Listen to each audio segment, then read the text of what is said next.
नमस्कार सर्वांना, Rupali delicious kitchen मध्ये आपलं स्वागत आहे। आज आपण नाशिकच्या काळ्या मसाल्यातील झणझणीत असं काळं मटण रस्सा बघणार आहोत। अगदी असं स्टेप बाय स्टेप रेसिपी सांगितलेली आहे आणि आपण छान असे काळा मसाला आणि लाल मसाला विविध प्रकारचे आपण मसाले बनवतो, अगदी असे स्वच्छतेमध्ये आणि अगदी पारंपरिक पद्धतीने डंक्यावर कुटून आणतो आणि मग तुमच्यापर्यंत ते मसाले येतात। अगदी असे छान नो कलर नो प्रिझर्वेटिव्ह अशा पद्धतीत आपण मसाले बनवतो। आणि जर तुम्हाला हे ऑनलाईन ऑर्डर करायचे असतील तर तुम्हाला स्क्रीनवरती नंबर मिळून जाईल। तर व्हिडिओ स्किप न करता संपूर्ण बघा। चॅनलवर कोणी नवीन असाल तर चॅनलला सबस्क्राईब करा। सबस्क्राईबच्या शेजारी जे बेल आयकॉनचं बटन असतं ते प्रेस करा, म्हणजे व्हिडिओ पॉज झाला की तुमच्यापर्यंत लगेच नोटिफिकेशन येतील। तर मग चला आता साहित्य बघूया आणि रेसिपीला सुरुवात करूया।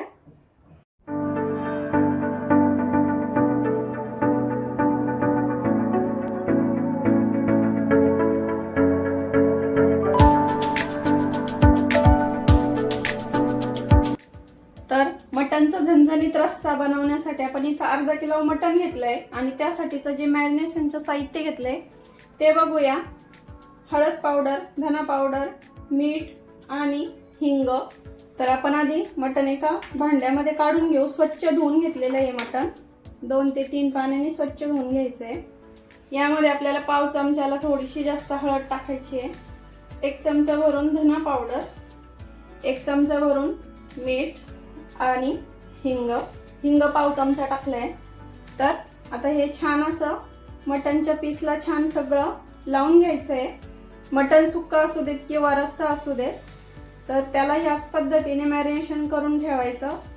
तासभर करा किंवा अर्धा तास करा। मटन मॅरिनेशन झालं की शिजायला पण पटकन शिजतं आणि चवीला पण छान लागतं त्यामुळं। तर छान असं मटनच्या पीसला सर्व साहित्य लावून घेतलंय। आता हे एका भांड्यात पुन्हा आहे त्याच भांड्यात मी काढून ठेवते, म्हणजे झाकायला सोपं पडेल। तर आता एका भांड्यात काढून घेतलंय हे।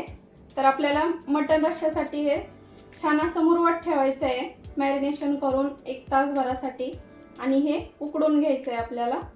आधी उकडून घेतल्यामुळं अळणी पाणी पण निघतं आणि नंतर भाजी जेव्हा आपण करतो म्हणजे फोडणी देतो तेव्हा वेळ नाही लागत शिजायला त्यामुळं। तर मॅरिनेशनला ठेवून आता 1 तास झालाय। आता उकडायला टाकूया आपण। त्याच्यासाठीचं जे साहित्य घेतलंय ते बघूया। उकडसाठी जे साहित्य घेतलंय ते बघतोय आता। 2 मध्यम आकाराचे कांदे, 7 ते 8 लसणाच्या पाकळ्या ठेचून घेतले, अर्धा इंच आलं ठेचून घेतलंय, जिरं आणि तमालपत्र घेतले 2 ते 3, 1 दालचिनीचा तुकडा आणि 2 चक्री फूल। हिवाळा असेल तर यामध्ये अजून तुम्ही खड्या मसाल्यांमध्ये लवंग आणि मिरे वाढवू शकतात। 2 लवंग आणि 4 ते 5 मिरे टाकायचे त्यामध्ये, म्हणजे सर्दी वगैरे झालेली असली किंवा थंडीत सूप प्यायला छान वाटतं। थोडंसं असं जरा स्पायसेसचं छान वाटतं, तर असं तुम्ही करू शकता। आता उकडायला टाकून देऊया आणि एका साईडला आपल्याला पाणी गरम करायला ठेवायचं आहे, जोपर्यंत आपण फोडणी देतोय तोपर्यंत। तर इथं आता कुकर गरम करायला ठेवलंय, तेल टाकून घेऊया। कुकरमध्ये शिजवणार आहे। आता तुम्ही इथं तूप पण वापरू शकता सूपसाठी, पण इथं तेल घेते मी। 3 ते 4 चमचे तेल टाकून घ्यायचंय। तेल छान गरम होऊ द्यायचंय। आता तेल गरम झालं की जिरे टाकून घेऊया। जिरं छान फुलू द्यायचंय। जिरं छान फुललं की खडे मसाले टाकून घेऊया। ठेचलेला लसूण आता थोडासा तांबूस रंगावरती परतून घ्यायचंय आपल्याला। लसूण थोडासा परतला की लगेच कांदा टाकायचा आहे। आता कांदा आपल्याला छान तांबूस रंगावरती परतून घ्यायचा आहे इथं। आता कांदा परतलाय थोडासा 2 ते 3 मिनिट। आलं टाकून घेऊया। आधीच आलं जर टाकलं तर कांदा छान परतत नाही आणि खाली कुकरला किंवा कुठल्याही भांड्याला तळाला चिकटतं आणि करपल्यासारखं होतं, त्यामुळं आलं थोडंसं नंतर टाकायचं। आता 1 मिनिटभर आपण आल्याचा कच्चेपणा जाईपर्यंत इथं परतून घेणार आहे। 1 मिनिट झाला की लगेच आपल्याला इथं मटण टाकून घ्यायचंय। आता यामध्ये आपल्याला हळद, धना पावडर आणि मीठ टाकायची, मीठ टाकायची गरज नाहीये, कारण आपण मॅरिनेशन करताना टाकले तो ऑलरेडी त्यामुळं। आता आपल्याला गॅस इथं फुल करायचा आणि फुल गॅसवरती हे सगळं छान असं परतून घ्यायचंय तेलावरती। चांगलं फुल गॅसवरती 3 ते 4 मिनिटं परतायचं आणि सारखं मिक्स करत राहायचं आहे. आता फुल गॅसवरती 3 ते 4 मिनिट परतलं की गॅस पूर्ण कमी करायचा आणि अलगद फक्त कुकरचं झाकण आपल्याला 5 मिनिटासाठी असं ठेवायचं आहे, जेणेकरून आपण जे मसाले, खडे मसाले, कांदा, लसूण जे सगळं टाकलेलं आहे त्याचा छान असा फ्लेवर उतरतो मटनमध्ये आणखीन, आणि मटन खायला एकदम असं छान चविष्ट लागतं. तर फक्त अलगद ठेवायचं आहे, पाणी वगैरे न टाकता.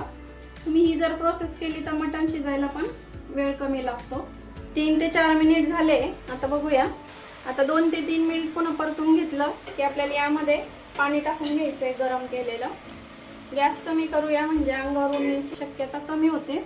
आता तुम्हाला किती सूप हवं आहे किंवा सूप नकोच आहे तर त्या पद्धतीने इथं पाणी टाका. तर मी इथं जवळपास 2 ग्लास भरून पाणी टाकते. मटण शिजायला थोडं पाणी जास्त लागतं. आता मटण कसं आहे, कोवळं आहे की कसं आहे त्यानुसार इथं पाण्याचं प्रमाण ठरवा तुम्ही. आता थोडीशी कोथिंबीर टाकूया, मिक्स करूया आणि आपल्याला आता इथं झाकण लावून घ्यायचं आहे. कुकरचं झाकण लावून आता याच्या आपण 4 ते 5 शिट्ट्या करून घेऊया. 4 ते 5 शिट्ट्यांमध्ये छान असं मऊ मटण असलं शिजलंच जातं. तर मटण रस्स्यासाठी जे वाटण घेतले ते बघूया. आता 3 ते 4 चमचे आपण इथं खोबऱ्याचे तुकडे घेतले, 3 चमचे इथं फुटाणे घेतले, थोडीशी कोथिंबीरच्या काड्या किंवा देठ, 8 ते 10 लसणाच्या पाकळ्या, अर्धा इंच आलं, 2-3 हिरव्या मिरच्या, अगदी कमी तिखट मधल्या या, आणि छोटासा कांदा घेतलाय. आता आपण हे वाटणाचं जे साहित्य आहे ते छान असं भाजून घेऊया आणि मग वाटणार आहे आपण ते. कढई गरम करायला ठेवली आहे. आता वाटण भाजण्यापुरतं आपण इथं तेल टाकून घेऊया. खोबऱ्याचे तुकडे भाजून घेऊ. आता खोबऱ्याचे तुकडे छान भाजले, काढून घेऊया. कांदा पण भाजून घ्यायचा आहे. कांदा भाजत आला की आपल्याला यामध्ये हिरवी मिरचीचे तुकडे, आलं, लसूण टाकून घ्यायचं आहे आणि फुटाणे पण थोडेसे भाजण्यासाठी, कडक होण्यासाठी टाकून घ्यायचे. आता हे पण छान सगळं साहित्य भाजून घ्यायचं आहे कांद्यासोबत. कोथिंबीर. आता सर्व साहित्य छान भाजले. गॅस बंद करते, काढून घेते आणि थंड करून हे बारीक वाटून घ्यायचं आहे आपल्याला. तर मटण छान शिजलंय. तर हे बघा छान शिजलंय. तर मटण रस्स्यासाठी आपण जे साहित्य घेतलंय ते बघूया. आता उकडलेलं मटण तुम्हाला दाखवलेलंच आहे. तर आपण जे वाटण वाटून घेतलंय ते वाटण, हा आमचा घरगुती काळा मसाला आहे, नाशिक स्पेशल काळा मसाला. यासोबत विविध प्रकारचे आपले घरगुती पद्धतीचे मसाले मिळतात. तुम्हाला जर ऑनलाईन ऑर्डर करायची असेल तर करू शकता. अगदी स्वच्छतेमध्ये, नो कलर, नो प्रिझर्वेटिव्ह अशा पद्धतीत आपण अगदी पारंपरिक पद्धतीने मसाले कांडपमधून कुटून आणतो आणि असे मसाले आपण सर्वांपर्यंत स्वच्छतेमध्ये पोहोचवतो. जिरं, थोडीशी बारीक कट करून घेतलेली कोथिंबीर, हळद पावडर, धना पावडर, चवीपुरतं मीठ. आता आपण आधी फोडणी देऊन घेऊया लगेच. आता आपण वाटण वाटून घेतलं होतं, तीच कढई मी इथं वाटण आपण जे भाजून घेतलं होतं तीच कढई इथं पुन्हा ठेवली आहे. तेल टाकून घेऊया. इथं 2 ते 3 चमचे तेल टाकते. आता तेल छान गरम होऊ द्यायचं आहे. तेल गरम झालं की पाव चमचा जिरं. आपण लसूण वगैरे काही टाकणार नाही आत्ता, कारण आपण उकडमध्ये भरपूर असा लसूण वापरलेला आहे. गॅस कमी केलाय. घरगुती पद्धतीचा काळा मसाला 2 चमचे टाकते, मध्यम तिखट आहे आणि वाटणात पण हिरवी मिरची वापरलेली आहे. तुम्ही थोडंसं स्पायसी खात असाल तर थोडं कमी अधिक करू शकता. पाव चमच्यालाही कमी हळद, उकडमध्ये पण हळद टाकलेली आहे त्यामुळं आपण थोडीशी हळद इथं कमी वापरली आणि मसाल्यात पण हळद आहे. पाव चमच्याला थोडंसं कमी धना पावडर, थोडीशी कोथिंबीर टाकूया म्हणजे जेणेकरून मसाले करपणार नाही. मसाले 10 सेकंदासाठी परतून घ्यायचं आहे आणि लगेच आपल्याला इथं वाटण टाकून घ्यायचं आहे. इथं सर्व वाटण टाकून घेते मी. आता आपल्याला हे वाटण तेल सुटेपर्यंत छान असं परतून घ्यायचं आहे. आता थोडंसं तेल सुटायला लागलंय पण मसाला सुका झालाय आणि पाहिजे तसं अजून मसाल्याला तेल सुटलं नाही वाटणाला. तर आपण जे उकड करून घेतलेलं आहे त्यातलं एक पळी भरून ते पाणी इथं टाकतोय, जेणेकरून आणखीन छान असं मसाल्याला तेल सुटेल. हा मसाला परतायला जवळपास मला 5 ते 7 मिनिट लागले आहेत. अजून 2 ते 3 मिनिट आपण परतून घेऊया. आता बघू शकता छान असं तेल सुटलं आहे मसाल्याला, वाटणाला. आता आपण करूया। आता मी असंच वाटण कुकरमध्ये टाकणार आहे। कुकर ठेवलंय गॅसवरती आणि हे वाटण आपण डायरेक्ट कुकरमध्ये शिफ्ट करूया, म्हणजे तुम्हाला पाहिजे तेवढा रस्सा करता येतो। इथं मिक्स करून घेऊ, म्हणजे किती दाटसर आणि किती पातळ आहे ते अंदाज येईल आपल्याला। आता यामध्ये मी पाणी ऍड करणार नाहीये, कारण उकड घेतानाच मी भरपूर पाणी टाकलं होतं, त्यामुळं हे बघा। आता कढईमध्ये हेच मी थोडासा रस्सा टाकून आणि कढईचा जो मसाला लागलेला आहे तो टाकून घेते। आणखीन थोडंसं रस्सा टाकते आणि हे व्यवस्थित कढईचा जे मसाला लागलेला आहे तो काढून घेते। तर हे बघा, भरपूर असा दाटसर झालाय आपला रस्सा। खूप जास्त रस्सा पातळ किंवा खूप जास्त असा घट्ट झालेला नाहीये, याच पद्धतीचा पाहिजे। भाकरी बरोबर किंवा भाताबरोबर तुम्ही कुस्करून खाऊ शकता। आता इथं थोडंसं मी मीठ टाकते, चव करून बघायची इथं, कारण आपण उकडमध्ये भरपूर असं मीठ टाकलेलं असतं, फक्त वाटणापुरतं इथं आपल्याला मीठ टाकायचंय। चव घेऊन आणि मगच मीठ टाकायचं। थोडीशी कोथिंबीर टाकूया आणि याला आता आपल्याला चांगलं 15 ते 20 मिनिटं छान असं उकळून घ्यायचंय। आणि तरी बघू शकता एकच मसाला आपण इथं वापरलेला आहे, खूप जास्त तेलाचा वापर पण केलेला नाहीये, तरी पण भरपूर छान असा कट आलेला आहे। एका मसाल्यामध्ये छान असं झणझणीत आपलं इथं मटण तयार झालेलं आहे, मटण रस्सा। आता उकळी आली आहे, 15 ते 20 मिनिटं छान असं उकळून घेते मी। 15 ते 20 मिनिट झाले, छान असा रस्सा पण आपला छान असा दाटसर झालाय, बघू शकता हे बघा। तर आपलं मटण छान असं तयार झालेलं आहे खाण्यासाठी, आणि तर्री वगैरे बघू शकता किती छान आली आहे।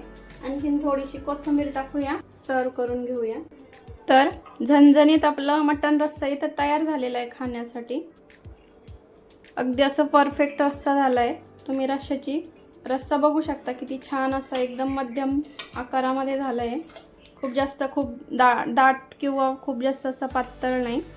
यासोबत छान अशी गरमागरम ज्वारीची बाजरीची भाकरी आणि ती छान अशी कुस्करायची, किंवा छान असा नुसता जिरा राईस किंवा वाफळलेला छान असा इंद्रायणी भात। तर अगदी एका मसाल्यामध्ये आपण तयार केलेले हे मटण रस्सा छान असा झणझणीत आणि चमचमीत। तर कशी वाटली तुम्हाला रेसिपी कमेंट करून नक्की सांगा। अगदी अशी साध्या सोप्या पद्धतीमध्ये सांगितलेली आहे, आणि फक्त एकच मसाला आपण इथं वापरलेला आहे। मटण मसाला वगैरे काहीच वापरलेला नाही, बाहेरचा मसाला। अगदी एका मसाल्यामध्ये नाशिकच्या काळ्या मसाल्यात आपण हे छान असं झणझणीत असं मटण तयार केलेलं आहे इथं। आता उन्हाळ्यात खूप जास्त असं मसाल्यांमधलं खाल्लं की त्रास होतो, तर तुम्ही हा मसाल्यामध्ये एकदम असं छान एका मसाल्यातच तुम्ही हे मटण तयार करू शकता।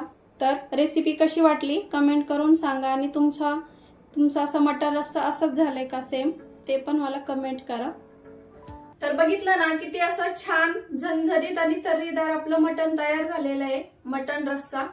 तर एकाच मसाल्यात हे मटण रस्सा तयार केलेला आहे, अजिबात कुठलेही दुसरे मसाले वापरलेले नाहीये। तर बघितलंच असेल तुम्ही, तर किती छान असा तर्री येते, कलर येतो, आणि अजिबात दुसऱ्या मसाल्यांचा वापर न करता तुम्ही असं छान हे काळा मटण रस्सा बनवू शकता, आणि अजिबात त्रास होत नाही एका मसाल्यामुळं। कारण आता उन्हाळा पण आहे आणि तुम्ही कुठल्याही ऋतूमध्ये हा मसाला वापरला तर तुम्हाला अजिबात त्रास होणार नाही।